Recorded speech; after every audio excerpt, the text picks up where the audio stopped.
Hello，大家好。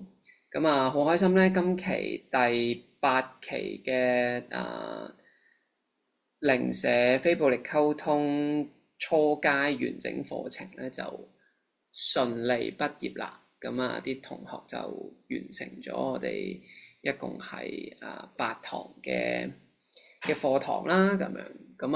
最後咧喺畢業禮嘅時候咧，我就會邀請咧大家寫呢一張咁寶貴嘅畢業工作紙。每一次咧讀呢一個畢業工作紙咧，都係其中一個我最感動同埋覺得最溫暖、最充滿力量嘅時刻嚟嘅。今次咧我就問準咗啲同學仔啦，咁大家OK，咁我就想將呢一份喺課堂裏邊嘅大家收穫嘅分享嘅溫暖咧，係再同其他第二啲期嘅第二啲屆嘅同學去分享啦，同埋同其他仲未有機會接觸 MEC 嘅各位朋友去分享嘅。咁咧就好高興啦！咁啱咧，我又可以請到我哋第2期初階課程嘅小師姐小莊嚟，我哋一齊拆禮物啊！係啦，我覺得我哋面前呢8張就係今期嘅8位畢業生同學佢哋寫低嘅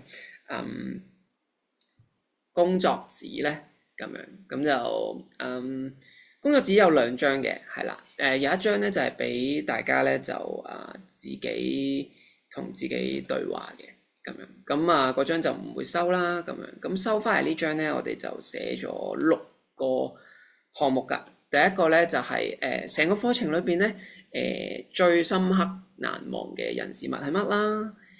最重要嘅收穫、學習、轉變會係啲咩咧？對 MEC 或者呢個課程嘅感受感想同埋體會係啲乜啦？仲有另外3樣嘢咧，就係你有冇啲乜嘢想同其他人講㗎？咁就係對導師啦，對同學仔啦，對仲未接觸 MEC 嘅朋友仔啦，係啦，咁我哋將呢一個同學嘅呢個畢業工作紙咧，咁就視為呢個課程大家分享出嚟嘅一份好寶貴嘅禮物，咁我就描述呢一個而家去睇去讀呢個工作紙咧，就係拆禮物嘅過程。咁我就想揾下小師姐，我哋一齊去拆禮物啦。係啦，好啦，我先啦嚇。第一個同學咧，佢有寫名嘅，大家同學係可以選擇寫唔寫名啦。呢位同學個 love name 係隻鼠啦，係啦。佢話佢最深刻難忘嘅人事物咧，就係我嘗試將 MEC 套用喺生活入邊啊，係啦，即係同好熟悉已久嘅朋友分享感受，聯絡幾年未見過嘅朋友啦，喺 cafe 識陌生人啦，發起同同事嘅 gathering 啦，主動問好多次報名活動，但係冇回覆嘅原因，係啦，同埋用關心同事嘅感受為先。以上咧都係佢喺過往嘅人生咧，從未試過做嘅事嚟㗎。咁咧佢有好大嘅變化，佢發現自己咁佢收穫嘅嘢係佢放慢咗表達自我嘅速度啊，用更準確同埋更細緻嘅詞彙咧嚟到形容對事物嘅評論同埋自我嘅感受。我對事情抱持更開放嘅態度，減少對未合心意嘅結果嘅執着。然後咧佢嘅體會係係一種清靜同埋和平。我覺察到思想上嘅變化，亦都咧學會更多嘅自我接納。喺呢個過程咧係一步一步循序漸進嘅，按住自己嘅步調去改變自己，令到我咧對於每個星期一充滿咗期待。哇，好開心啊！我哋呢班咧係逢星期一上堂嘅咁樣，阿隻鼠就話佢係對每一次可以嚟一齊上堂咧係充滿期待，亦都咧按住自己嘅步調，係自己屬意嘅方式咧去慢慢改變自己。好勁啊！佢做咗好多好新嘅嘢啊，其實。佢話成世都未做過嘅，而家就嘗試用 MVC 喺生活當中，打破咗自己過去嘅限制。呢啲發起同同事嘅 gathering 真係唔容易嘅。好，咁咧同導師講嘅説話係感謝阿玲啦，每堂嘅由衷分享啦，我會話整個學習嘅體驗係美好嘅。你熱切鼓勵同學嘅分享，亦都會認真回應各種奇怪嘅疑難。我確信咗成長並不困難，漫長但並不痛苦。你讓我覺得即使有做得唔好嘅地方，亦都可以接納自己嘅不足。多謝你啊，隻鼠。真係自我接納咧，喺我哋嘅文化入邊咧唔容易嘅事啊，就係因為各種用批評嚟到表達我哋自己嘅需要嘅悲劇語言，咁就變咗我哋都係好習慣自我批評，我哋將呢一種批評咧完全學習咗。咁希望太榮幸啦，可以將呢一個自我接納嘅意識可以分享到俾你。咁同同學講咧，就係喺呢邊咧，我遇到充滿學習熱誠嘅同行啦，想要建立關係嘅同行者，想學習使人生更美好嘅同學仔。感恩每一位同學嘅衷心分享，都係學 MVC 上嘅寶貴範例。喺最後嘅環節咧，未有機會，隻鼠咧特別想感激 Eldy 同埋小小作為經常嘅學習夥伴，你哋嘅分享咧每次都會令到我咧覺得極具意義，同埋咧係有反思嘅。咁對於未有機會接觸 MVC 嘅朋友，佢想話：我本來咧係想學點樣能言善道嘅，但係發現咧原來誠摯待人咧先係更加重要。Oh my god！我覺得佢寫得好好啊！呢句係我最開心嘅一句，係真誠才是最大本領啊！係啊，呢個係無論我哋學幾多咧，最後MVC 提醒我哋，其實係個心最緊要。係啊，嗰啲都係表面功夫嚟。多謝隻鼠，好啊。咁我哋下一份禮物咁係肥寶同學嘅，我請小莊師姐同我哋讀出嚟啦。好啊，等我讀下肥寶呢份禮物先。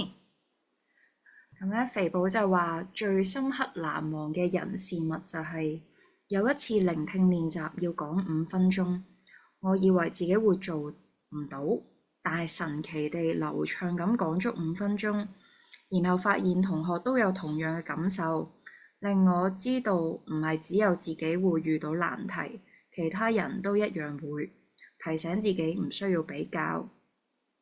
佢最重要嘅收穫、學習或者轉變咧，就係學習到光同暗都需要被看見，每個生命都係平等嘅，大家都同樣有各種需要。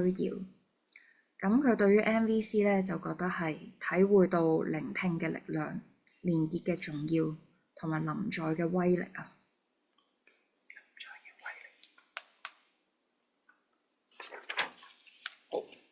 咁咧，佢想講俾阿凌導師嘅咧就係話，好多謝你用心準備課堂同活動，每次3個鐘真係唔容易啊！亦都好勇敢同堅持推廣 MVC， 因為每次收生量、大家嘅時間等等嘅現實問題要面對。IG 上每個 post 每張圖詩同埋啲字咧都係好有心機出嘅，我會感受到你嘅經濟困難啊，凌導師，好好啊佢。咁咧佢俾同學嘅話咧就係非常多謝每位同學積極參與，每次分享都係發自內心，感受到大家嘅真誠投入，而令我有安全感去表達同感受自己。MVC 咧係我哋人生裡面其中一個有助我哋進步嘅工具。希望大家都可以有更多嘅進步，去了解、擁抱、展現同埋體會生命啊！佢畫咗個好細粒嘅心心喺度啊！咁咧，俾未接觸過 MVC 嘅朋友咧，佢就話 MVC 係體驗生命嘅好工具。謝謝肥寶同學。謝謝肥寶。好啦，咁啊，下一份禮物咧係冇寫名嘅咁樣。好啦，咁啊，佢話最深刻嘅人事物係呢度嘅溫度啦、地板嘅質感、安靜嘅時刻、冷氣聲、真誠嘅眼睛、承載嘅空間、自己嘅溫度、呼吸、心跳、願意聆聽嘅耳朵、願意表達嘅聲音。呢位同學咧，記低咗好多好細緻嘅發言，佢嘅好有質地嘅發言。然後咧，最重要嘅收穫係好好照顧自己，最重要都係自己要同理自己。同理自己係一個可以好慢好 deep 嘅過程。就好似同自己對話，而呢個對話咧係冇任何 judgment 嘅，完全自由、舒服、安全、無條件接納自己嘅過程。Still going on and need some efforts to do so。謝謝自己，陪伴自己，喺呢個過程中，接納並承認自己係一個唔完美嘅人，但係其實咧唔完美咧都唔緊要嘅。對於學習嘅過程咧，體會係雖然每次上堂都好頭痛，因為咧可能太多 information 啊、知識、理論、文字 ，sometimes feel like too much to handle。But well，學識咗好好感受自己，聆聽自己。感受入面嘅感受，好 deep 啊 ！self dialogue 啊 ，self care 同埋 self love 啊，哇！feel 感受入邊嘅感受。self dialogue 係咩啊？就係自我嘅對話。係啦，我想補充少少咧。MVC 初階課程咧係會講一定嘅理論嘅。係啦，會有一定嘅資訊咁樣，因為其實我對於呢個課程設計係想大家真係理解到嗰個基礎嘅概念，嗰個理論係點樣，或者嗰個知識係點樣。咁而每一個概念咧，我都嘗試有一個配套嘅體驗練習俾大家去做，咁就希望咧喺呢個可能有少少好似好多知識嘅同時咧，大家都係能夠真係學識或者掌握呢一樣嘢咁樣。好，咁俾導師嘅説話咧，就係因為同學畫咗一隻好可愛嘅海綿寶寶啊，佢就係話 love you 同埋咧要你要你咁樣 OK， 多謝你咁啊。同學咧，佢就想話，姐姐有你哋有呢個空間，互相聆聽、互相表達、互相連結，因為咧有真誠、信任、包容、接納，有咗呢個能夠承載嘅空間。多謝你哋每一個親切、真誠嘅眼睛，多謝你每一朵願意聆聽嘅耳朵，多謝你哋每一個真誠嘅言語、非言語嘅表達，多謝你哋每一顆愛自己、愛他人嘅心，多謝你哋誠實咁做自己，多謝你哋。對於未接觸 MEC 嘅朋友呢，係咩嚟㗎？食得㗎？可能佢未必真係可以幫你解決三餐溫飽，同埋食完之後都會覺得有啲食滯咗，消化不良，仲有機會搞到肚痛頭痛。但正正就係呢啲嘅感覺，身體咧可能有啲嘢話緊俾你知係乜啲乜，唔知㗎，我都答你唔到，因為自己先知，就係由聆聽自己開始。佢好多嘢想話俾你知啊，佢好需要你聽下佢啊。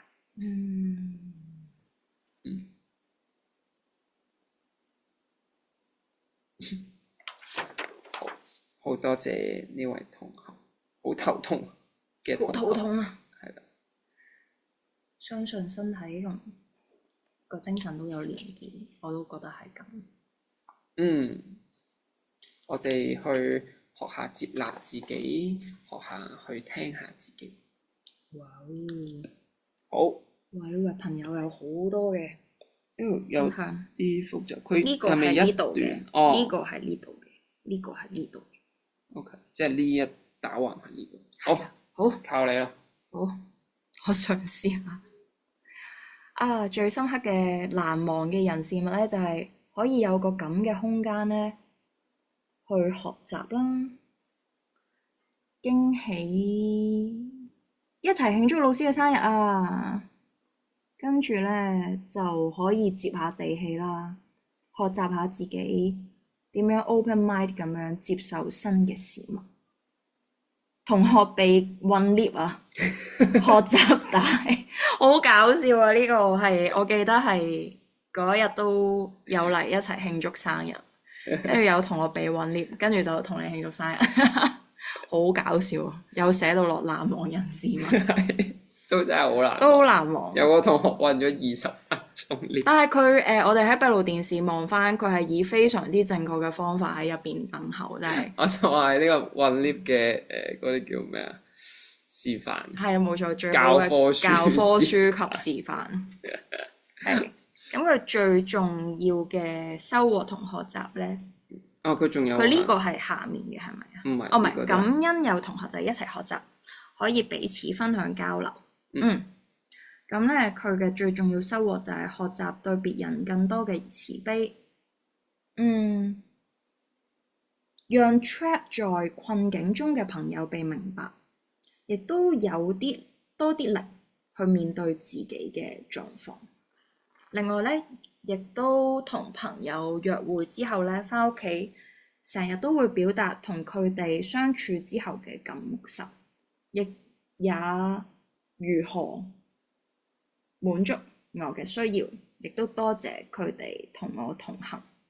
對於家人呢，仲未能夠好好溝通，先學習幫助自己儲點氣，或者真係離開一陣，讓大家有啲空間去消化呢個狀況。對於學習呢個課程呢，佢就係亦都有被 MVC 嘅核心價值去提醒，要看出別人同自己嘅需要，幫人前先學習 connect 自己，連接自己嘅身體情感，亦都要對自己發出慈悲憐憫，如果唔係咧，都唔可以對其他人去表示憐憫同埋同理，因為自己嘅心咧都冇空間嘅話咧，只會受情緒啦、煩惱啦、過往嘅經驗去影響。首先係要 connect 自己，俾自己空間，個內心足夠強大咧，先至可以支持對方。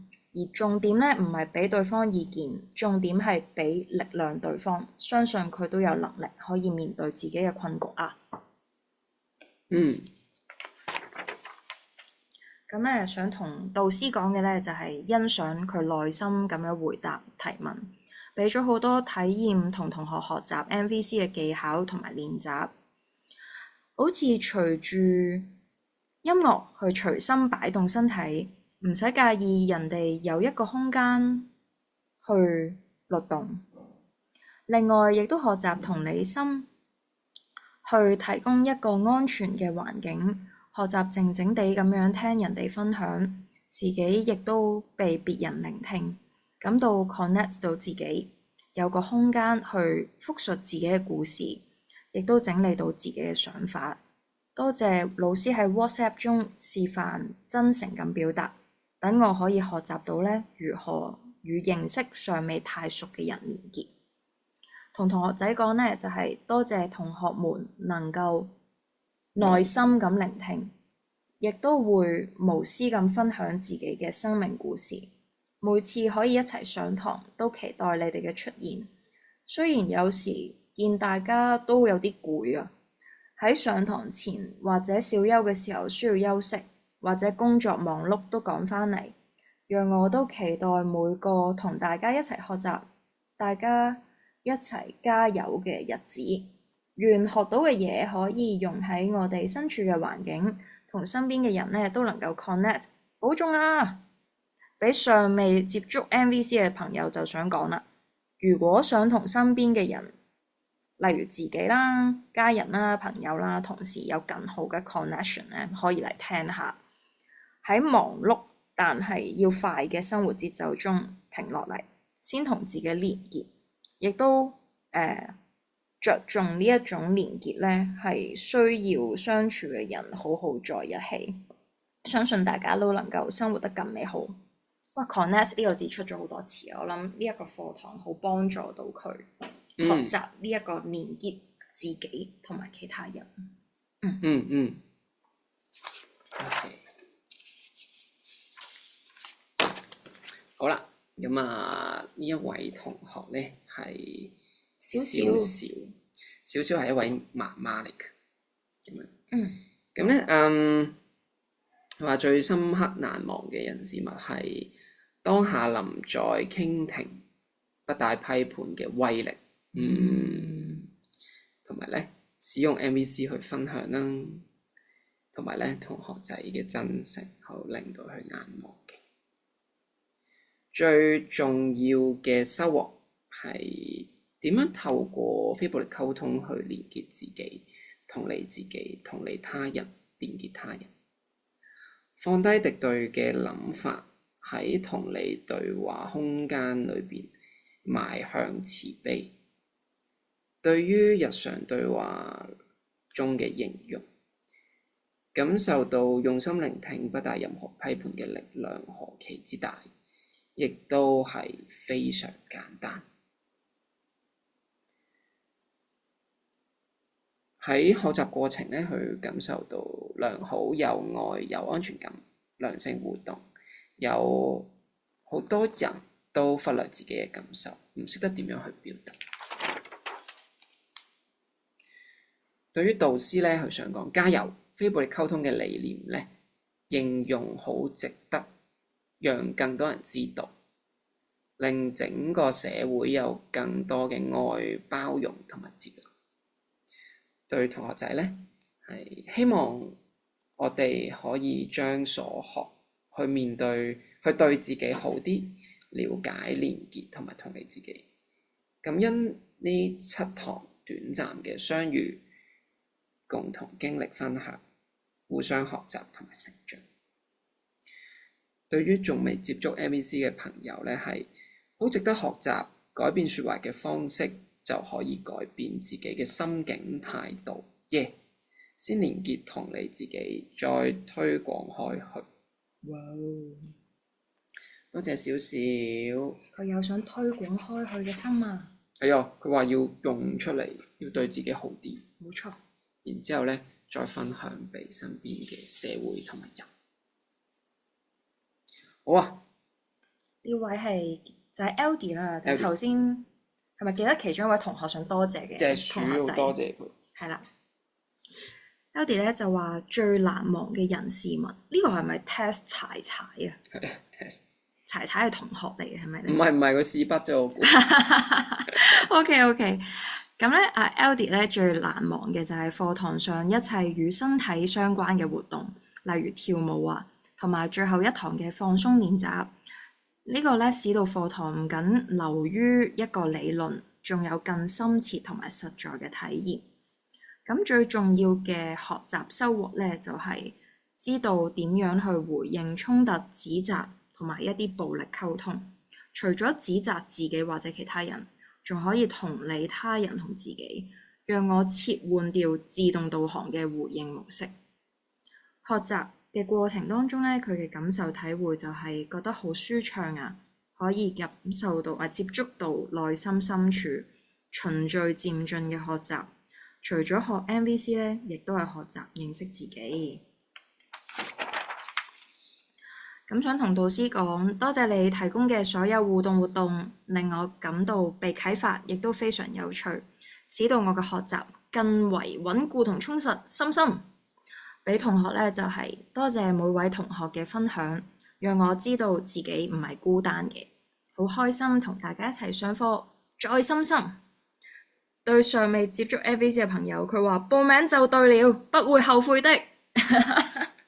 可以 cap 出嚟做 IG post 啊！呢句多謝 Eldy， 係啊，多謝你喺我好俾心機設計嘅活動入邊咧，揾到自己嘅收穫啊，咁樣係啊。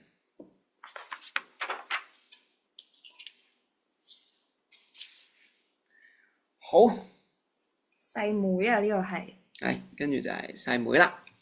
咁咧最深刻難忘嘅人事物咧，就係最深刻難忘係同每一位同學分組練習嘅經歷咯。不論開心難過，都有人聆聽，係一件好感恩嘅事。仲有咧就係劇場咧都好深刻。可能咧我共情唔同，但係都知道點樣應對。收穫係我最深刻係長頸鹿同豺狼耳仔，發現豺狼識對其他人咧真係好容易。日常生活入邊咧，無論屋企人、朋友、自己都會運用。以前可能一樣會反擊，而家可能會諗一諗之後，利用長頸鹿耳仔式嘅溝通同你自己同其他人。學習嘅體會輕鬆，整個過程我明白咗，同你自己再同你其他人先至係最重要嘅。自己嘅感受仲未解決，點樣解決其他人嘅感受呢？分享自己嘅時候咧，亦都有一種成就解鎖嘅感覺。亦學識咗咧聆聽其他人。俾導師咧就係多謝你無私分享 MVC 喺上堂嘅過程入邊咧，令到我更加能夠明白自己同埋其他人，包容自己同其他人，咁樣咧令到我感到開心同滿足。希望你喺分享 MVC 嘅路上有更多嘅啟發啦。對同學好感恩遇到你哋，我哋係向住同一個目標進發。大家嘅提問同分享咧，都令到我大開眼界。希望你哋可以有效利用 MVC， 生活更加愉快同埋幸福。對未接觸嘅朋友，MVC 最大嘅感受係愛，係同你自己同其他人。呢個咧能夠聆聽自己同其他人嘅需要，接近內心深處嘅自己啊。咁咧細妹咧我哋後來好似搞清楚佢應該係破咗呢一個課程嘅最後生年齡紀錄咁樣。咁我唔直接講佢幾多歲啦，總之係啦，佢就係應該有可能係暫時最年輕嘅一位同學。好好啊！好，跟住係小 Ken。小 Ken 咧最難忘嘅事係，其中有一堂睇到，只要有人出於內疚或者害怕受到懲罰，而去做我哋叫佢做嘅事，我哋就要為此付出代價。我深刻感受到，當人喺關係上面加入咗外力咧，就會破壞關係。不斷提醒自己唔好試圖喺相處上面加入外力，否則對方好可能就會抗拒。咁最重要嘅收穫咧，最重要嘅轉變咧，就係更加認識咗自己，特別係自己嘅核心需要。以往其實一直沒有好好咁照顧自己嘅感受，好多時候咧都係將自己放喺一個比較次要嘅位置啊。而家咧佢就有一個機會去了解自己嘅感受。重要嘅係每次知道自己真正感受嘅時候咧，就係再進一步去了解自己嘅需要係啲乜嘢，以及呢個需要有冇被滿足到。更加認識自己之後咧，某程度上對自己作出嘅決定更加有信心同勇氣。咁對學習過程嘅體會咧，就係讓佢有更多嘅反思。MVC 講及同理、觀察、聆聽、重視人與人之間心連心嘅聯繫。我會更加留意自己同其他人溝通時候，會唔會做咗唔適合嘅狀況。例如我到底係想提出請求啊，定係要求？唔好喺溝通入邊強加自己嘅諗法或者批評。咁咧，佢想同導師講嘅嘢就係，導師好好啊，好感受到佢好用心咁推廣 MVC， 希望讓更多人有心連心的聯繫，而且佢會主動了解大家嘅需要，希望能夠幫到同學活用 MVC 喺生活上面。佢好能夠帶領同學喺一個安全嘅狀況下講出自己好多自己嘅心事啦，同埋內心嘅感受。導師好照顧大家嘅需要，會安排 Zoom 咧俾啲唔能夠上實體課嘅同學。你嘅細心有被睇見啊！其實小 Ken 頭3堂都係要上 Zoom 嘅，跟住仲有一堂係佢要睇錄影咯。咁呢啲都係最初咧個啱啱開始搞嘅時候咧，未有咁樣嘅設計，但係發現有好多同學仔咧，佢都未必上到，或者突然間可能病咗啊，或者咧嗰個星期去咗旅行啊咁跟住。慢慢咧就去買啲架撐翻嚟咧，去可以用 Zoom 啦。咁如果真係上唔到實體咧，咁佢哋都可以有另外一個方法去參與咁。咁就係啊，呢個部分都不斷成熟當中。可以希望幫到大家可以一齊參與嗰個課堂。咁咧。小 Ken 想同同學講嘅咧，就係呢個課堂嘅同學全部都好願意真誠分享自己嘅故事同埋感受，這個不容易啊！因為大家都只係初相識，大家已經有信任同埋互相接納。我感到同大家嘅交流咧係非常真誠，真誠分享真係好難得，滿足咗我嘅內心被接納同埋信任嘅需要。俾尚未接觸 MVC 嘅朋友咧，佢就想講。我已經同身邊咧未認識 MVC 嘅人咧推介 MVC 可以幫到大家同埋其他人作更有效嘅溝通，同埋最重要咧係更加認識到自己啊。小 Ken 咧佢喺學嘅過程咧有不斷分享好多佢嘅驚喜俾我聽咁。佢就話就係。好大嘅得着，我相信佢嘅生命咧，去為呢一個改變咧，已經準備咗好耐嘅時間，亦即係話，其實佢好早佢已經一早準備好要學呢個東西啦，咁而時機終於嚟到咧，佢參加完呢個應該係第一次係試堂嘅咁樣，咁所以佢唔係一次就報咗成個 course 嘅咁，跟住就試完就覺得係佢想學嘅嘢，然之後並且咧喺呢個過程咧係有巨大嘅得着，去到佢即係透過對於感受需要嘅嗰個好 focus 嘅掌握咧，而令到佢可以進一步活出自己。咁呢個係好奇妙，亦都好慶幸佢嘅一件事咯。我覺得即係我好為佢感覺到開心，對於佢呢一個MVC 可以幫到佢活出佢所需要嘅成長，然之後亦都處理咗佢自己身邊一啲困擾咗一段時間嘅關係。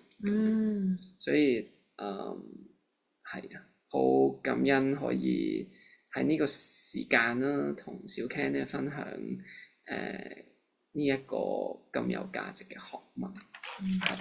好有共鳴啊！因為我覺得我咁啱讀嗰屆，我覺得有啲係識嘅朋友啦，更多係唔識。但係真係啲同學都好高質咯，同埋我覺得有一種感受咧，就係佢哋都好善良，即係我嗰一屆嘅同學都，即係喺個課堂嘅過程中，嗰種即係一齊聆聽同學習係真係好開心。係啊，我會話對於譬如非暴力溝通嘅呢個題目，會有興趣嘅人本身其實就係就係好善良嘅人。有啲咩人你會願意俾啲錢出嚟去學非暴力咧？咁一個係同愛有關，同我哋點樣去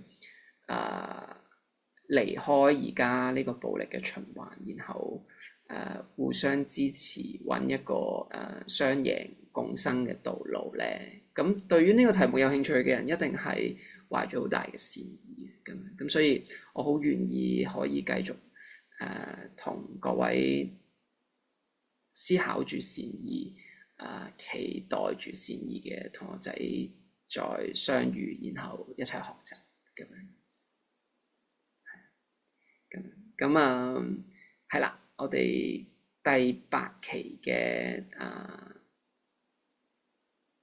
同學嘅寶物咧，我哋今日咧就讀晒啦，咁樣。咁講下頭先呢個過程，我哋嘅感受同埋背後嘅需要啊。多謝阿玲邀請我一齊拆禮物啦，都係第一次睇翻一啲同學嘅呢一個 feedback。我都有少少諗緊我自己嗰陣時寫咗啲乜，但係我有啲記憶模糊，所以我個感受咧其實係覺得好溫暖，即係可以好似親歷其境咁樣去睇翻啲同學仔上呢8堂，同我當時上嘅嗰8堂，即係經歷咗一次。你就係專注地將呢一段時間去放喺學習 MVC， 即係愛自己嘅連結自己同他人嘅一個知識上咁樣。佢滿足咗我咩需要咧？我覺得可能係滿足咗我同行嘅需要咯。即係我會見到其實因為都認識你一段時間啦，咁都知道你一路教呢啲班咁樣，我都有推介同學，即係或者新嘅朋友去報班咁樣。即係你會見到係現在個社會嘅大環境未必係好樂觀愉快啦，但係嗰種同行嘅需要就係你會見到其實志同道合或者有同一個方向嘅人咧，為數原來都不少嘅喎，咁樣。而我哋未必有機會識晒呢啲人啦，但係即係會有種覺得同自己同步嘅人係有喺呢個環境喺呢個身邊咁樣咯。對於我嚟講咧，係我見到各位同學咧都喺呢個課程裏邊咧係收穫咗自己期待已久嘅成長。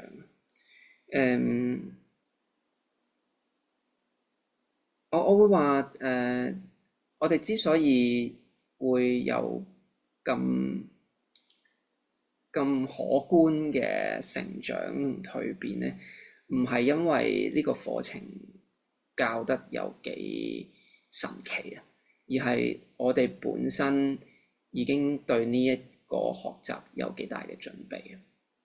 係，即係佢之所以能夠進入到你嘅世界裏邊，並且落地生根，枝葉茂盛咧，其實係因為你嘅土壤已經好準備好迎接呢一樣嘢咯。咁而MEC 就係一個關於愛同埋幸福嘅學問，關於我哋活出自己內在力量嘅學問。咁我就覺得實在太美好啦！我可以喺呢個過程入邊咧，成為大家嘅一個支持者，係啦。咁係每一次咧都係好感動。即係頭先個同學講話每晚咧上一個3個鐘，幾乎3個鐘嘅堂咧，好密集咁樣，咁都好辛苦。但係我係會好攰啊，我會攰到坐咗喺個班房度用唔到咁樣。但係每一次咧個內在咧嗰個心咧都係叉滿電嘅咁，即係覺得哇叉滿電咁樣完成1晚嘅課程咁樣，跟住就覺得係，其實呢件事係好令到我充電。咁我覺得我個需要都係好有價值感，同埋我覺得好有我貢獻咗其他人嘅感覺。咁如果大家咧都想一齊去經歷呢個咁美滿而奇妙嘅過程啦，一齊學習呢一套咧，對於點樣去愛自己同埋愛身邊嘅人嘅咁有價值嘅學問咧，就歡迎留意零舍嘅非暴力溝通課程啦，仲有感受需要卡嘅課堂啦，等等。咁希望喺呢一個學習愛嘅道路上邊遇見你。多謝大家，謝謝大家，拜拜。拜拜。